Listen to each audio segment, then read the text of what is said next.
So this is 3215. On any application for judgment by default, the moving party shall file proof of service of the summons and complaint or summons and notice, as well as proof of the facts constituting the claim, the default, and the amount due by affidavit. When jurisdiction is based upon an attachment of property, which of the following is true regarding the affidavit? And this is a study question. The answer is all of the above. You have to state that an order of an attachment granted in the action has been levied on the property of the defendant. 2, describe the property that has been levied upon. 3, state the value of the property that has been levied upon. And 4, the affidavit must be made by the party unless a verified complaint has been filed or a moving party is the state, in which case it may be made by the appropriate attorney. 3216. Before a court may dismiss an action for want of prosecution, a written demand must have had to have been served on the party to resume prosecution within D 90 days of such notice. And when I worked in civil court, we actually had a 3216 calendar, and maybe some of you did too. And we would mail out by certified mail notices saying come to court and get rid of this case or do something with it or it's going away. And that was like the clerks and court doing that. There's I think I'm not sure why this one is in here, but it's there because it's back in Article 2. In general, an action to annul a marriage on the ground of fraud must be commenced within 3 years. Actions against a sheriff, constable, officer for non-payment of money collected on an execution shall be commenced within 3 years. Stop for 1 second. Just so you, those of you in the city know, we still have constables. In Suffolk County, they're generally day constables. But that office does exist through many parts of the state. Don't think it's just an obscure term that went out of fashion. There are constables still in this state. Okay, 35 is also number 30, so I'm not going to do it again. 36, at any time within 3 years after an affidavit confessing judgment is executed, it may be filed with the county clerk where a defendant stated in his affidavit that he resided when it was executed, or if the defendant was then a non-resident, with the county clerk designated in the affidavit. So that's just be aware that if you're talking about 3218 there and there's an affidavit confessing judgment, it gets filed. It doesn't matter where he lives now. It matters what was in the affidavit. Thereupon, the clerk shall enter a judgment in the Supreme Court for the sum confessed.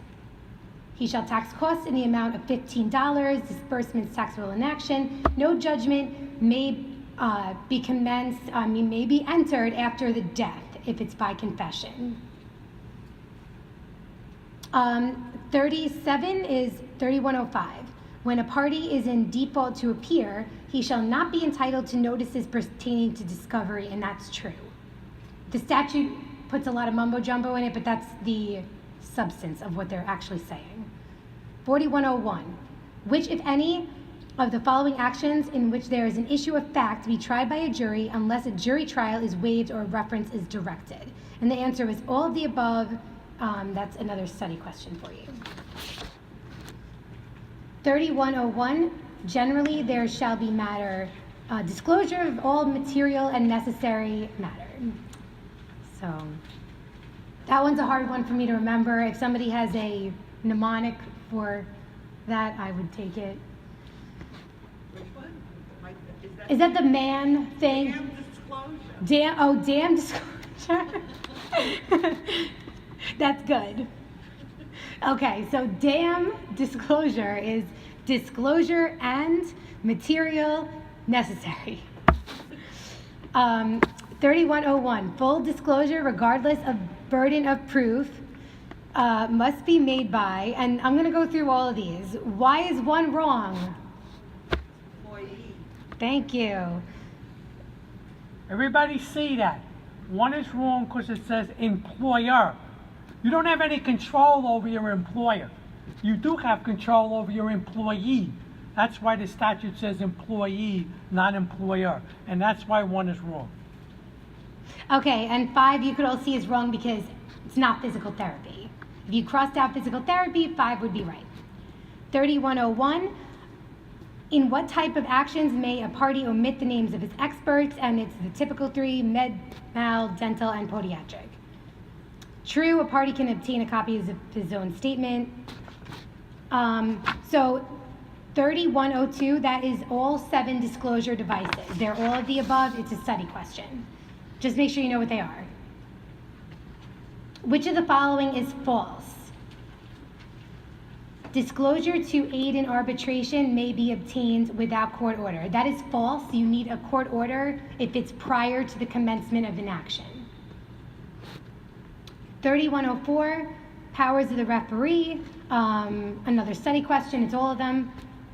3107, a party desiring to take deposition of any person by oral examination shall give each party 20 days notice unless the court orders otherwise.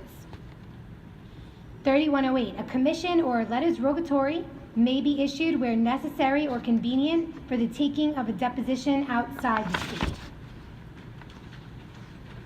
3112, all errors and irregularities in the notice for taking a deposition are waived unless at least 3 days before the time for taking the deposition, a written objection is served upon the party giving the notice. 3116, if the witness fails to sign or return a deposition within 60 days, it may be used as fully as though signed. That answer is, finally, there's a question on here that talks about what the clerk has to do. When a party submits an out-of-state subpoena, the clerk, in accordance with that court's procedure, shall promptly issue a subpoena for service upon the person to who the out-of-state subpoena is directed. Stop. Stop, everybody look up for me. Does everybody understand why this is in the statute? Think about it for a minute. This is to let New York help another state. The other state doesn't have power over this person because they're not a resident of that state, right? But they are a resident of New York. So in effect, what's happened? The other state has a subpoena. It's been brought to the clerk here. The clerk, by doing this, turns the out-of-state subpoena into a what? Into a New York State subpoena. Now it has a paper that has authority over our resident. So that's the goal there, okay? That's why it's in the statute. 3122, in general, a medical provider served with a subpoena ducis tecum requesting production of a patient's medical record may be ignored if it is not accompanied by a written authorization from the patient. And if you want to add the other part of that sentence, except for a trial subpoena issued by the court. Now, the wording on that question's weak. Really should say, in general, a medical provider served with a subpoena requesting medical records may ignore, right? Not may be ignored. It really should say may ignore, but close enough. Sorry. Go ahead. 3122, A. A party intending to offer certified business records must give at least 30 days before trial. You can just read that. It's a 30 and 10 rule for business records. Just try to memorize that one. Objections to disclosure, inspection, or examination must be made within 20 days of service of a notice or subpoena ducis tecum. 3123, a party served with a notice to admit must respond within 20 days. Okay, what is important about a notice to admit? Anybody know? Okay, it is the only disclosure device that you can use in a special proceeding without leave of court. Okay? So just be aware of that. They don't call it a notice to admit, they just say a 3123 notice or something, but that is the only type of disclosure device that you can serve on another party to a special proceeding without a court order. 3118, a party served with demands for addresses must respond within 10 days. Nothing to it.